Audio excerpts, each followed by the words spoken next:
చేత కూడా అబద్ధం చెప్పించారు. అంటే మీరు చేసిన పని ఏంది అధ్యక్ష? సోనియా గాంధీ గారి చేత లెటర్ రాయించి ఆ అమ్మగారి ప్రతిష్టకు మసకబారే విధంగా చేశారు. రాహుల్ గాంధీ పరువు తీశారు. బాండ్ పేపర్ ఇజ్జత్ తీసేసిండ్రు అధ్యక్ష మీరు. అధ్యక్ష, ఈరోజు తీరా 6 గ్యారంటీల అమలుకు చట్టబద్ధత చేస్తారని ప్రజలు పాపం ఎంతో ఆశగా ఎదురు చూశారు. కానీ జరిగింది ఏమిటంటే అధ్యక్ష, ఆశగా ఎదురు చూస్తున్న ఆ ప్రజల కళ్ళల్లో దుమ్ము కొట్టారు. ప్రజలను పక్కదో పట్టించేందుకు మొదటి అసెంబ్లీ సమావేశాల్లో వాళ్ళు ఏదైతే 6 గ్యారంటీలకు చట్టబద్ధత కల్పిస్తారనుకున్నామో అది లేకుండా శ్వేతపత్రాల పేరిట మొదటి శాసనసభలో కపట నాటకం ఆడారు. చట్టబద్ధత ఏమైందని అడుగుదామందంటే రాహుల్ గాంధీ గారు అయితే ఢిల్లీలో ఉంటారు. చట్టబద్ధత హామీ ఏమైందో ఏ కాంగ్రెస్ నాయకులు కూడా దాని గురించి మాట్లాడరు. ముఖ్యమంత్రి గారిని అడుగుదామంటే ఆయనను గౌరవ ముఖ్యమంత్రి గారిని మాట్లాడిచ్చే వశం కాదు అధ్యక్ష. ఆయనను మాట్లాడిస్తే ఇక ప్రతిపక్షం మీద రగిలిపోతారు, ఫ్రస్ట్రేషన్తో పగిలిపోతూ మాట్లాడుతుంటారు. ఆయన మాటలు ఎట్లుంటాయంటే అధ్యక్ష, ఆయన మాటలు పేగులు మెడలేసుకుంటా, కనుగుడ్లతో గోటీలాడుతా, లాగుల తొండలు జొర్రగొడతా, పండబెట్టి తొక్కుతా, గోసి ఊడగొడతా, లాగులు ఊడగొడతా అంటూ రాక్షస భాషలో చెలరేగిపోతుంటే పాపం సామాన్య ప్రజలు ఈ ముఖ్యమంత్రి గారిని చట్టబద్ధత ఏమైంది, 6 గ్యారెంటీలు ఏమైందని అడిగే ధైర్యం ఉంటుందా అధ్యక్ష? అధ్యక్ష హరీశ్రావు గారు బడ్జెట్ పైన మాట్లాడండి. ఇది నేను మాట్లాడలేను. గౌరవ సభానాయకుడు అన్న మాటలే యాద్ చేసిన. బడ్జెట్ ఉన్నది అది అయితే అధ్యక్ష. ఓకే అధ్యక్ష. ప్లీజ్ అధ్యక్ష. అయితే అధ్యక్ష, ఒకరోజు గౌరవ ముఖ్యమంత్రి గారు అల్లూరి సీతారామరాజు గారి కార్యక్రమానికి వెళ్ళారు హైదరాబాద్లో. నేను అనుకోకుండా టీవీ చూస్తున్నాను. అల్లూరి సీతారామరాజు గారి జన్మదిన కార్యక్రమం అనుకుంటా వెంకయ్య నాయుడు గారు వేదిక మీద ఉన్నారు. ఆ వేదికలో మాట్లాడుతూ వెంకయ్య నాయుడు గారు కొంతమంది ప్రముఖులు రాజకీయాల్లో భాష బాగలేదు, రోజు రోజుకు దిగజారిపోతుంది, బడ్జెటే దిగజారిపోతుంది అంటే ముఖ్యమంత్రి గారు ప్రామిస్ చేసిండు ఆ రోజు, ఇక ఈ ఆలటి నుంచి నేను భాష మార్చుకుంటా, మంచిగా మాట్లాడతా అన్నాడు. కానీ మార్చుకోలేదు. సరే అధ్యక్ష. ఓకే అధ్యక్ష, ఐ రెస్పెక్ట్ యూ. అధ్యక్ష నేను అధ్యక్ష వారట్లా మాట్లాడినా మాకు అభ్యంతరం లేదు అధ్యక్ష. మా బాధల్లా ఆ ముఖ్యమంత్రి కుర్చీకుండే గౌరవం పెరగాలి, ఈ రాష్ట్రం యొక్క ప్రతిష్ట మసకబారద్దు అనేదే మా తాపత్రయం తప్ప వేరే లేదు. ఒక చిన్న ఎగ్జాంపుల్ చెప్తా అధ్యక్ష. గ్రూప్ 2 ఉద్యోగాల కోసం నిరుద్యోగులందరూ కూడా రోడ్ల మీదకి వచ్చి వాళ్ళు వాయిదా వేయాలని అడిగితే గౌరవ ముఖ్యమంత్రి గారు ఏమన్నారంటే, ఎవరైనా వాయిదా వేయమని అడిగేది, సన్నాసులు అడుగుతున్నారు వాయిదా వేయమని అన్నారు. అన్నాక 3 రోజులకే వాయిదా వేసింది. మరి ఇప్పుడు ఎవరు సన్నాసులు అంటే? నేను అనేది ఏంటంటే అధ్యక్ష, దయచేసి అట్లా మాట్లాడకూడదు. అదేవిధంగా మోతీలాల్ అనే ఒక నిరుద్యోగి నిరాహార దీక్ష చేస్తే ముఖ్యమంత్రి గారు ఏమన్నారంటే, ఆయన అప్లికేషనే పెట్టలేదు, ఆయనకు అసలు హాల్ టికెటే లేదు అన్నాడు. తెల్లారైన 3 హాల్ టికెట్లు బయట పెట్టిండు. ఎవరి గౌరవం దెబ్బతిన్నది? మేమనేది ఒక ముఖ్యమంత్రి స్థాయిలో ఉన్నప్పుడు బాధ్యతాయుతంగా మాట్లాడితే రాష్ట్ర గౌరవం బాగుంటుంది, వారికి కూడా మంచిగా ఉంటుంది. ముఖ్యమంత్రి గారి రాజకీయ రొదలో తిట్ల దాడిలో 6 గ్యారెంటీల చట్టబద్ధత ఏమైంది మహాప్రభు అనే. కానీ అబద్ధాల ప్రాతిపదికన ప్రజలు శిక్షించిన తర్వాత కూడా ఇంకా ఇదే ఊకదంపుడు ఉపన్యాసాలతోని ప్రజల్ని మభ్యపెట్టాలని చూస్తే ప్రజలేమో అమాయకులు కాదు సార్. ఎందుకంటే అసెంబ్లీ ఎన్నికలలో లెక్క తేల్చారు. ఆ లెక్కతో సరిపోక ఇట్లనే మొదటి శాసనసభ సమావేశాలలో తొండి లెక్కలు అన్నీ చెప్తే పార్లమెంట్లో గుండు సున్నిచ్చారు. అయినా కూడా ఆలోచన మారలేదు, విధానము మారలేదు. ఔటర్ రింగ్ రోడ్డు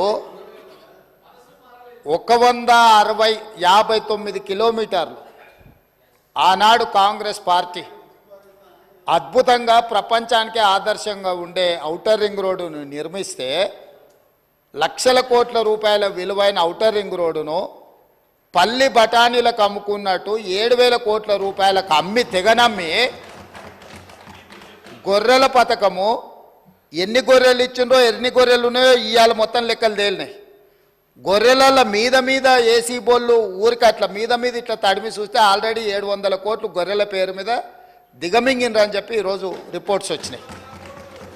కేసీఆర్ కిట్టులో ఏం అవినీతి జరిగిందో వారు కోరుకుంటే విచారణకి ఇద్దాం, దాని మీద కూడా పోదాం. ఇదే కాకుండా గొప్ప పథకం అని చెప్పిన బతుకమ్మ చీరలలో జరిగిన అవినీతి మీద కూడా బతుకమ్మ చీరలు చేనేత కార్మికులకు పని కల్పిస్తున్నాం అని చెప్పి సూరత్ వెళ్ళి కిలోల కింద చీరలు తీసుకొచ్చి ఆడబిడ్డల్ని మభ్యపెడితే ఆడబిడ్డలే బయటకు వచ్చి తగులబెట్టిర్రు. అవి ఏడగడుతురు వ్యవసాయ పొలాలలో పిట్టలను బెదిరించడానికి బతుకమ్మ చీరలు కడుతున్నారు. ఆడబిడ్డలు ఎవరు కట్టుకోలే అధ్యక్ష. అంటే బతుకమ్మ ఒక సెంటిమెంట్ తెలంగాణ ఆడబిడ్డలకు, ఆ సెంటిమెంట్ను కూడా దోపిడీకే ఉపయోగించుకున్నారు. గొర్రెలు మా యాదవ్ సోదరులు అమాయకులు మంచోళ్ళు, నమ్మితే ప్రాణం ఇచ్చేటోళ్ళు. మా కుర్మ యాదవ్ సోదరులను అడ్డం పెట్టుకొని వందలాది కోట్ల రూపాయలు కొల్లగొట్టి మింగుతే ఇవాళ వాళ్ళ పంపకాలలో పంచాయతీలు వస్తే పోలీస్ స్టేషన్లో వాళ్ళే ఫిర్యాదు చేసుకుంటే ఆ కేసు ఏసీబీ విచారణకు తీసుకుంటే ఇవాళ ఇప్పటికే మీదనే 700 కోట్ల రూపాయలు వచ్చినాయన్నారు. ఇప్పుడు ఈడోళ్ళు వచ్చి కూర్చున్నారు. అదేవిధంగా మొన్నటి వరకు పదే పదే సవాల్ విసిరిండ్రు. ఏమని? అసలు కాళేశ్వరం మీద మేము పెట్టిందే 80,000 కోట్లు, కాళేశ్వరం ప్రాజెక్టే 80,000 కోట్లు అయితే 1,00,000 కోట్ల రూపాయల అవినీతి ఎట్లా జరిగింది?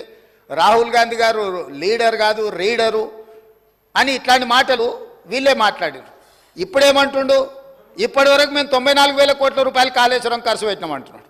నిన్నటికి నిన్న పోయి చూసిర్రు ఎట్లా కూలిందో, ఇంకేమైనా మిగిలిందా లేదా అని. ఇవాళ ఇన్ని తప్పిదాలు చేసి ఉన్నాయని నమ్మి రంగారెడ్డి జిల్లాలో తమ రంగారెడ్డి జిల్లా నుంచి రిప్రజెంట్ చేస్తున్నారు అధ్యక్ష.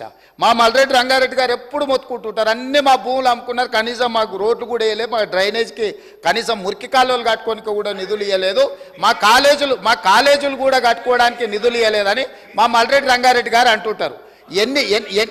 ఎన్ని వేల కోట్ల రూపాయల భూములు అమ్మినరో ఇవాళ లెక్క తీద్దాం అధ్యక్ష. ఇవాళ అప్పుల లెక్క ఏదైతే చెప్తుండో అమ్ముకున్న లెక్కలు చెప్తలేడు. ఇవాళ మేము ఇది కట్టినాం, మేము అది కట్టినాం, ఈ కట్టడాలు చెప్తున్నాం. అమ్ముకున్న లెక్కలు కూడా తెలవాలి కదా అధ్యక్ష. మనకి తాతలు ముత్తాతలు ఆర్నమెంట్స్ ఇస్తారు, ఆస్తులు ఇస్తారు, బంగారం ఇస్తారు. మనకి ఇంట్లో ఆడబిడ్డలకు ఉండనీక అని చెప్పి బంగారం ఆభరణాలు ఇస్తారు. కానీ ఇంట్లో ఎవరో ఒకరు వ్యసనాలకు లోనయ్యి తాగుడుకో జూదానికో అలవాటు పడి తాతలు ముత్తాతల నుంచి వచ్చిన బంగారం అంతా తెగ నమ్ముకుంటారు, భూములు తాకట్టు పెడతారు. తాతలు తండ్రి ముత్తాతలు సంపాదించిన గౌరవం పేరు మీద ఊర్లో అప్పు ఉడితే అప్పు కూడా తీసుకొచ్చి అప్పు కూడా పెట్టి ఎక్కడిదక్కడ కథం పడతారు. ఇవాళ 10 ఏళ్ళైనా అధ్యక్ష నేను మిమ్మల్ని ఒకటే మాట్లాడగదలుచుకున్నా. ఏమన్యాయం చేసినాం అధ్యక్ష? పాలమూరులో మేము చంద్రశేఖరరావుకి ఏమన్యాయం చేసినాం? ఏం చేసినాం? 2009లో కరీంనగర్ జిల్లాలో అక్కడ ఓడగొడతారని భయపడి పాలమూరు జిల్లాకు వలస వస్తే వలసలు పోయే పాలమూరు జిల్లా ప్రజలు గుండెలు పెట్టి చూసుకొని భుజాల మీద మోసి పార్లమెంటుకు పంపిస్తే పార్లమెంటుకు పోయి ఇవాళ తెలంగాణ రాష్ట్రం వచ్చినాక మొట్టమొదట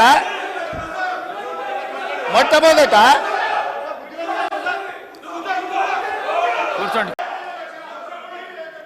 గంటన్నర అంటున్నారు. గంటన్నరలో ముఖ్యమంత్రి గారు, ఉప ముఖ్యమంత్రి గారు, శ్రీధర్ బాబు గారు, జూపల్లి గారు, కోమటిరెడ్డి గారు 5 మంత్రులు మనిషికి 3 సార్లు లేస్తే ఇక నేను గంటన్నరలో నేను ఏం మాట్లాడినట్టు? ఈజ్ ఇట్ నాట్ డిస్టర్బెన్స్ అధ్యక్ష?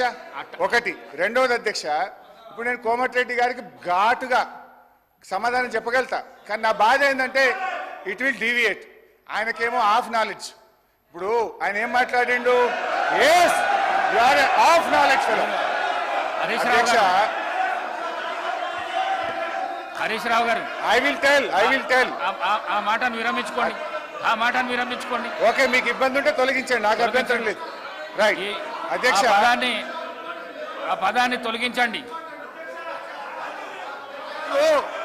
సార్ ఆయనకు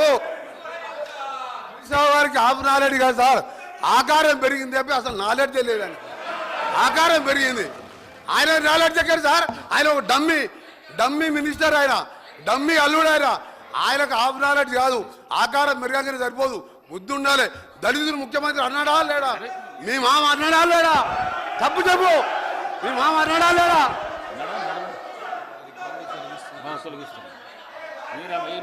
స్పీకర్ సార్, ఇదే కోమటిరెడ్డి వెంకటరెడ్డి గారు 50 కోట్లకు పిసిసి అధ్యక్ష పదవి కొనుక్కున్నారు రేవంత్ రెడ్డి గారని ఈయనే చెప్పింది కదా సార్.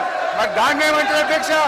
ఇదే కోమటిరెడ్డి వెంకటరెడ్డి గారు జిల్లా కలెక్టరేట్లు సచివాలయాలు అద్భుతంగా కట్టిండు కేసీఆర్ గారని ఈయన గారే చాలా సార్లు మెచ్చుకున్నాడు అధ్యక్ష. ఇవాళ నేను ఎందుకు ఆ మాట అన్నంటే అధ్యక్ష, కోమటిరెడ్డి వెంకటరెడ్డి గారు మేము అగ్రికల్చర్కు 72,000 కోట్లు పెట్టమన్నాడు అంటూనే మళ్ళీ వెంటనే ఇరిగేషన్కి 22,000 కోట్లు పెట్టమన్నాడు. ఆయనకు అర్థం కాని ఏంటంటే బట్టి గారు చేసిన అంకెల గారిని వారికి అర్థం కాలే. వారు పెట్టిన అగ్రికల్చర్ 72,000 కోట్లలో అన్ననే ఇరిగేషన్ ఉన్నది, అన్ననే కరెంట్ ఉన్నది, అన్ని కలిపి మాయ చేసి అగ్రికల్చర్కి ఏదో ఎక్కువ పెట్టినా అని బట్టి గారు చేసిన మాయను ఆయన అర్థం చేసుకోక అగ్రికల్చర్ 72 వేరే చెప్పిండు, ఇరిగేషన్ 22 వేరేగా చెప్పిండు. అందువల్ల నేను ఆ మాట అన్న తప్ప వేరే అనలే. ఆయనకి ఇబ్బంది అయితే నాకు అభ్యంతరం లేదు అధ్యక్ష. ఇక పోతే అధ్యక్ష, నేను ఒకటే విషయం గౌరవనీయులు బట్టి గారిని కోరుతా ఉన్నా అధ్యక్ష. ఐ డిమాండ్, మీకు ప్రజల పట్ల ఏమాత్రం ప్రేమ అభిమానాలున్నా, భయభక్తులున్నా, మీరిచ్చిన హామీల మీద ఏమాత్రం గౌరవం ఉన్నా ఒప్పుకోండి. మీకు నీతి నిజాయితీ ఉంటే ఈ బడ్జెట్ ప్రసంగంలో మొదటి వ్యాఖ్యలోనే తెలంగాణ ప్రజలారా మమ్మల్ని క్షమించండి, మేము మాట తప్పినాం, 100 రోజుల్లో 6 గ్యారెంటీలు అమలు చేయలేకపోయినాము అని కన్ఫెషన్ నోట్తో ఉండాల్సి ఉండే అధ్యక్ష. నేను డిమాండ్ చేస్తా ఉన్నా, ఇప్పటికైనా తెలంగాణ ప్రజలకు క్షమాపణ చెప్పండి అని చెప్పి నేను డిమాండ్ చేస్తా ఉన్నా. బీఆర్ఎస్ పార్టీని లక్ష్యంగా చేసుకొని కాదు, ప్రజల్ని